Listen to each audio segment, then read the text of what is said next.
Hello students, this is Jyotsna and welcome to you all on my YouTube channel learn with Jyotsna. तो स्वागत है आप सभी का एक बार फिर से मेरे यूट्यूब चैनल पर, जिसमें आज की क्लास में हम कुछ 20 से 25 सीडीपी के क्वेश्चंस को डिस्कस करने वाले हैं, जो कि आपका 31 जनवरी को सीटेट का एग्ज़ाम है, उसमें हेल्प करेंगे ये क्वेश्चंस आपके लिए। तो आइए स्टार्ट करते हैं आज की क्लास को, जिसमें फर्स्ट क्वेश्चन है, निम्नलिखित में से कौन सी विशेषता प्रतिभावान विद्यार्थी की नहीं है। ऐसा बालक जो प्रतिभावान नहीं है, उसकी विशेषता नहीं है, क्या कौन सी नहीं है, आपको बताना है इन 4 ऑप्शंस में से। वह बहुत ही तुनक मिजाज होता है, बिल्कुल नहीं होता है। वह रश्मि व्यवहार करता है, ऐसे पीठ थपथपाना आदि ये सब भी नहीं करता है। वह आक्रामक और कुंठित होता है, नहीं होता है। उसे चुनौतीपूर्ण, आपका ऑप्शन नंबर 1 है, चुनौतीपूर्ण नहीं होती ऐसी गतिविधियाँ, ऐसी एक्टिविटी जो क्लास में हो रही हैं चुनौतीपूर्ण यानी उसके लेवल के अकॉर्डिंग नहीं होती। हो सकता है कि वो चीज़ें उसे पहले से आती हों, आप सारे बच्चों को एक साथ लेकर क्लास में चल रहे हैं, तो वो अपने आप को डीमोटिवेटेड फील करेगा। वो कहेगा ऑलरेडी ये तो हमें आती हैं, तो वो बोर होगा, ऊब जाएगा और कम प्रेरित रहेगा, यानी मोटिवेट कम रहेगा। तो ऑप्शन नंबर 1 यहाँ पे राइट आंसर हो जाएगा। नेक्स्ट क्वेश्चन देखते हैं। वह जूम कर लेते हैं थोड़ा सा। नेक्स्ट क्वेश्चन देखते हैं। एक शिक्षिका अपनी प्राथमिक कक्षाएं प्रभावी अधिगम को बढ़ा सकती है। टीचर है जो कि प्राइमरी लेवल की है, वो अपनी क्लास में अफेक्टिव लर्निंग कर सकती है। कैसे? ड्रिल और अभ्यास के द्वारा। शिक्षार्थी में उपयोगिता, प्रतियोगिता वर्ड एक नेगेटिव वर्ड है, जहाँ भी दिख जाए वो हमेशा ऑप्शन वो इनकरेक्ट ही होगा। आप कंपटीशन नहीं करवा सकते हैं, आपको सिखाना है वहाँ पे बच्चों का, कंपटीशन करवा के उन्हें गिफ्ट नहीं बांटना है ना। तो ये भी गलत हो जाएगा आपका, ये भी गलत हो जाएगा। विषय वस्तु को विद्यार्थियों के जीवन के साथ, हाँ बिल्कुल सही बात है, जैसा कि एनसीएफ भी कहता है कि बच्चों को किताब से रटवाना नहीं है, आपको उन्हें एक मशीन नहीं बनाना है, उन्हें किताब से आपको रटवाना नहीं है, उन्हें एक रोबोटिक टाइप नहीं बनाना है, बल्कि उनको चीज़ों को ऐसे सिखाना है कि जो उनके क्या बोलते हैं, उनके दैनिक जीवन से, चीज़ों को ऐसे करवाना है जो उनके दैनिक जीवन से जुड़ी हुई हो। ऐसा एनसीएफ भी कहता है कि बच्चों को मैकेनिक नहीं बनाना है, यानी मशीन नहीं बनाना है, रोबोट नहीं बनाना है, उन्हें चीज़ों को ऐसे सिखाना है ताकि वो इन्जॉय भी कर पाएँ और उसको अपनी रियल लाइफ में यूज़ भी कर पाएँ, यानी सैद्धांतिक ज्ञान न देकर उन्हें व्यवहारिक ज्ञान देना, ऐसा एनसीएफ भी कहता है। तो ये option number 3 is the right answer of this question. Option number 4 भी देख लेते हैं। छोटी छोटी उपलब्धियों के लिए पुरस्कार देना नहीं, पुरस्कार देना एक बाह मोटिवेशन है, वह अभी प्रेरणा है जो कुछ समय के लिए रहेगी, जब तक पुरस्कार मिलेगा, उसके बाद ये ख़त्म हो जाएगी। तो ये वो बच्चा नेचुरली अंदर से मोटिवेट है, अगर आंतरिक अभिप्रेरणा है तो वो ठीक है ना। तो ऑप्शन नंबर 3 राइट आंसर हो जाएगा। नेक्स्ट क्वेश्चन देखते हैं। नेक्स्ट क्वेश्चन है हमारा, थोड़ा सा जूम कर लेते हैं इसको।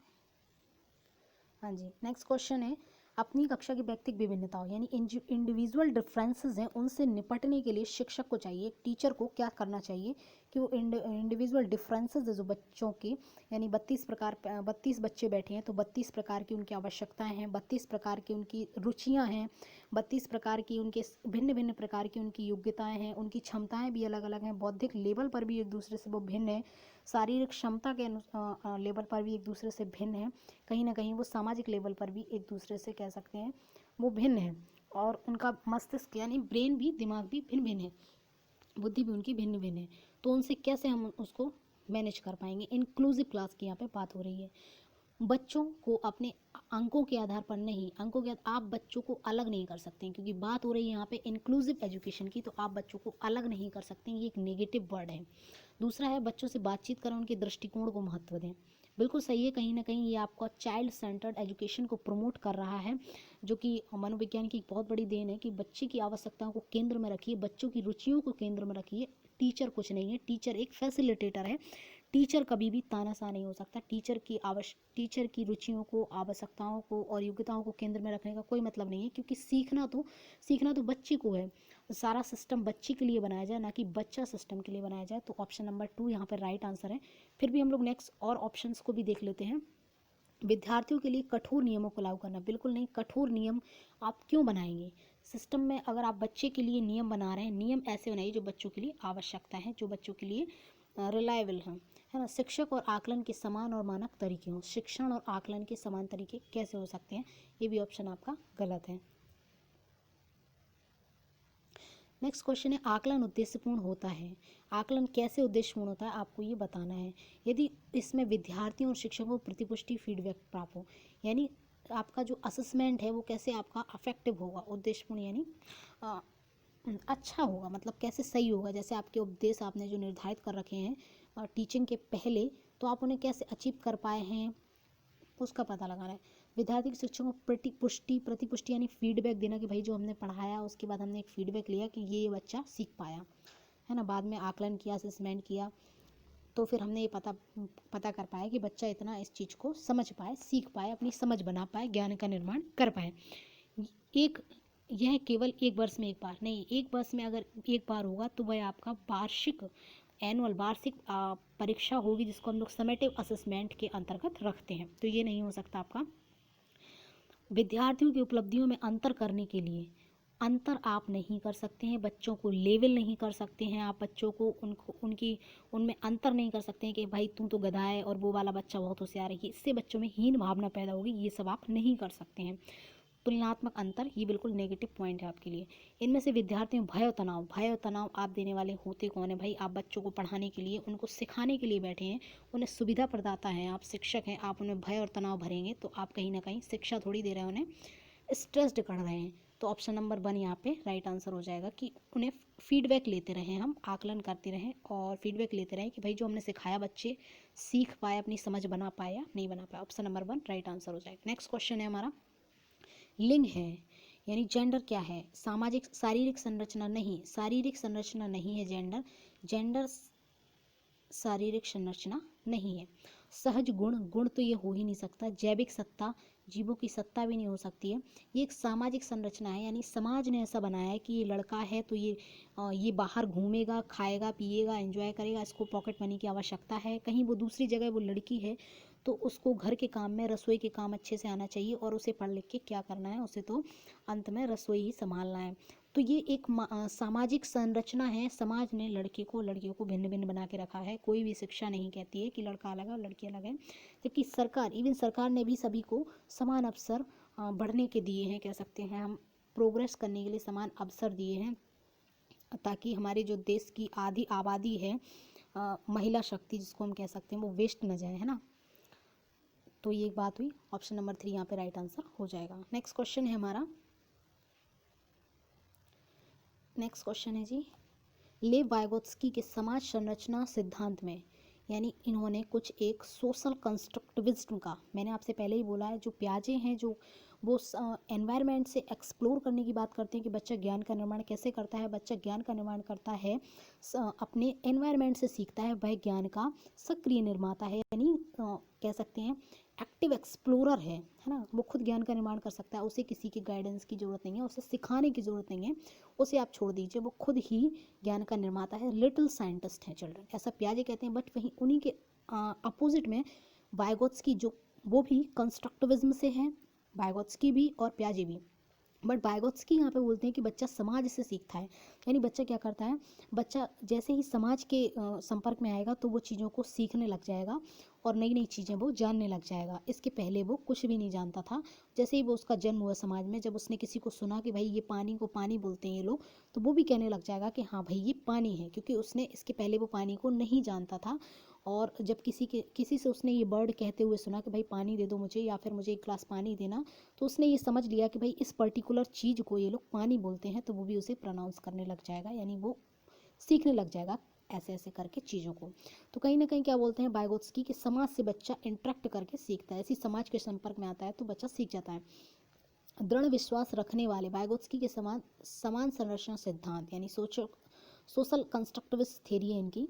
दृढ़ विश्वास रखने वाले शिक्षक के नाते आप अपने बच्चों के आकलन के लिए, आप अपने बच्चों का असेसमेंट कर रहे हैं, जो कि वाइगोत्स्की की थ्योरी पे है।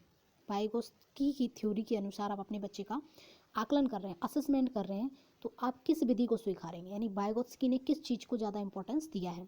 तो मानकीकृत परीक्षण नहीं, वाइगोत्स्की नहीं कहते हैं। तथ्यों पर आधारित प्रत्यास्मरण के प्रश्न नहीं, मेमोराइजेशन तो कोई कहता ही नहीं है, कंस्ट्रक्टिविज्म में मेमोराइजेशन तो है ही नहीं। वस्तुपरक विकल्पीय प्रकार के प्रश्न, बहुविकल्पीय प्रकार के प्रश्न आप बच्चे को नहीं दे सकते हैं, इवन प्राइमरी जूनियर में ये सब नहीं होता।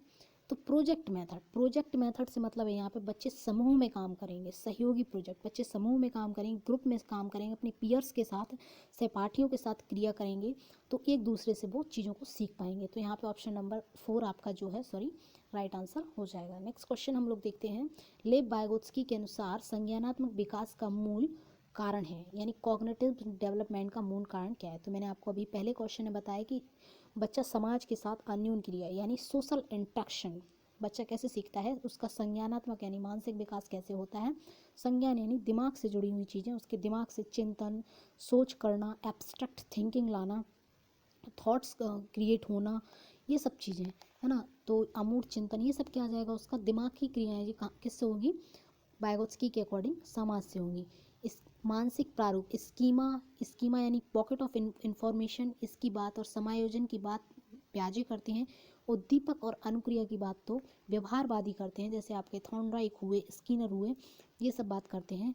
और आपके पेवलव हुए, पट संतुलन की बात तो यहाँ पे ये भी प्याजे शायद करते हैं। तो ऑप्शन नंबर 1 यहाँ पे आपका राइट आंसर हो जाएगा। नेक्स्ट क्वेश्चन देखते हैं जी हम। नेक्स्ट क्वेश्चन है हमारा, किसी बच्चे का दिया गया विशिष्ट उत्तर कोहल वर्ग के नैतिक तर्क के सोपानों की विषय वस्तु के किस सोपान के अंतर्गत आएगा। विशिष्ट उत्तर किसी बच्चे ने दिया है, कोहल वर्ग की थ्योरी, यहाँ पे कोहल वर्ग जो है उन्होंने नैतिक विकास की सोशियो कल्चरल थ्योरी यहाँ पे उन्होंने दे रखी है, जिसकी 3 कुछ स्टेजेस बताई हैं उन्होंने और कुछ 6 सब स्टेजेस बताई हैं। इसकी थ्योरी चैनल पर पड़ी हुई है, आप सर्च करके उसे एक बार देख लीजिएगा और तो सारे कॉन्सेप्ट इससे रिलेटिव आपके क्लियर हो जाएंगे। तो आइए देखते हैं, किसी बच्चे का दिया गया विशिष्ट उत्तर कोहल वर्ग के नैतिक तर्क के सोपानों की विषय वस्तु के किस सोपान के अंदर, यानी किसी बच्चे ने एक विशिष्ट उत्तर दिया है तो वो किस लेवल पर रखा जाएगा अकॉर्डिंग टू द कोहल वर्ग। यदि आप ईमानदार हैं तो आपके माता पिता आप पर गर्व करेंगे, इसलिए आपको ईमानदार रहना चाहिए। यहाँ पे क्या हो रहा है, ये बोल रहा है कि भाई आप ईमानदार हैं तो आपके माता पिता गर्व करेंगे, इसलिए आपको ईमानदार रहना चाहिए, है ना। आपके माता पिता को गर्व होगा, इसलिए आप ईमानदार रहिए। आपके अंदर का मन नहीं बोल रहा कि भाई आप ईमानदार रहिए, आप किसी कारण बस ईमानदार हैं, किस वजह से, कि आपके माता पिता आप पर गर्व करेंगे इसलिए। तो सामाजिक संकुचन ये तो कुछ है ही नहीं है। कानून और दंड अनुकूलन, कानून और दंड की बात नहीं हो रही, दंड की वजह से भी नहीं कर रहा बच्चा यहाँ पे, कानून के डर से भी बच्चा नहीं मतलब ईमानदारी दिखा रहा है।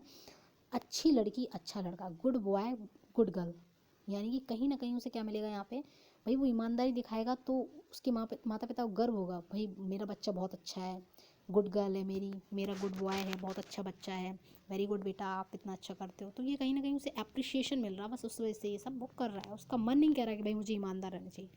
अंदर उसके वो तो किसी कारण बस रह पा रहा है कि उससे भैया अप्रिशिएशन मिलेगा, है ना। तो ऑप्शन नंबर 2 यहाँ पे आपका राइट आंसर हो जाएगा। नेक्स्ट क्वेश्चन देखते हैं हम लोग। नेक्स्ट क्वेश्चन है हमारा, जीन पियाजे के अनुसार अधिगम के लिए निम्नलिखित में से क्या आवश्यक है। अकॉर्डिंग टू द जीन पियाजे what is important for the learning के लिए क्या आवश्यक है।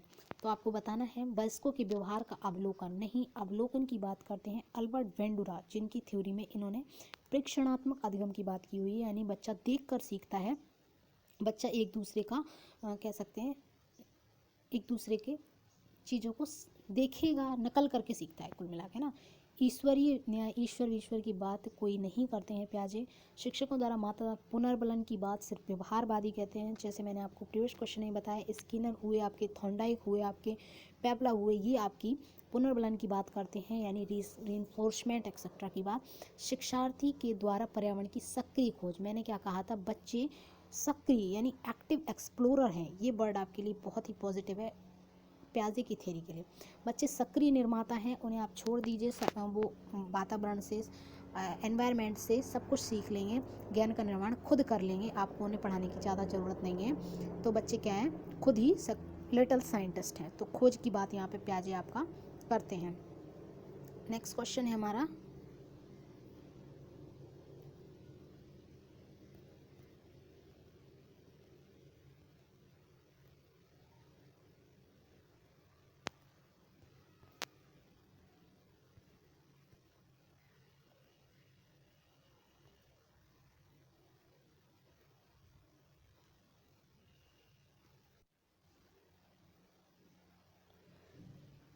नेक्स्ट क्वेश्चन देखते हैं हम लोग। नेक्स्ट क्वेश्चन है हमारा जीन पियाजे के अनुसार, तो यानी उस क्वेश्चन में हमारा क्या था कि बच्चे क्या हैं, ज्ञान के सक्रिय निर्माता हैं, वो खुद ही ज्ञान खोज लेंगे। ऑप्शन नंबर 4 यहाँ पे राइट आंसर हो जाएगा। नेक्स्ट क्वेश्चन है हमारा जीन पियाजे के अनुसार स्कीमास वर्ड क्या होता है। स्कीमा वर्ड को पहले समझ लेते हैं हम लोग। स्कीमा मीन्स होता है पॉकेट ऑफ इन्फॉर्मेशन, यानी छोटे छोटे बच्चे ने अलमारी, जिसको हम लोग कहते हैं ना, एक अलमारी में छोटे छोटे डॉस बना लेते हैं कि भाई इसमें मेकअप का सामान रखेंगे, इसमें क्लॉथिंग रखेंगे, इसमें बैंगल्स रखेंगे, इसमें कह सकते हैं कि रोज़ के कपड़े रखेंगे। इस तरीके की उन्होंने क्या बना रखे हैं बच्चे ने दिमाग में, छोटे छोटे अलमारी टाइप की बना रखी है, पॉकेट ऑफ इन्फॉर्मेशन जिसको हम लोग कह सकते हैं। तो बच्चे ने बना रखी हैं, कभी उस टाइप की चीज़ें बच्चा देखता है तो उसी मतलब उसी ज्ञान में उसको जोड़ देता है ना। जैसे मान लीजिए हमने एक बार कभी पैरोट देखा उड़ता हुआ, और किसी ने हमें बताया कि भाई तो हमने अपने दिमाग में एक ऐसा पॉकेट इन्फॉर्मेशन बना के रख लिया कि भाई जो चीज़ें उड़ती हैं वो क्या होती हैं, वो जो चीज़ें उड़ती हैं पक्षी, वो पैरोट होते हैं। तो कभी दूसरी बार हमने दूसरा वर्ड्स उड़ते हुए देखा तो हमने उसी में जोड़ लिया कि भाई दूसरी बार हमने स्पैरो देखा उड़ते हुए, तो हमने देखा कि भाई ये भी पैरोट जा रहा है ना। कहीं क्या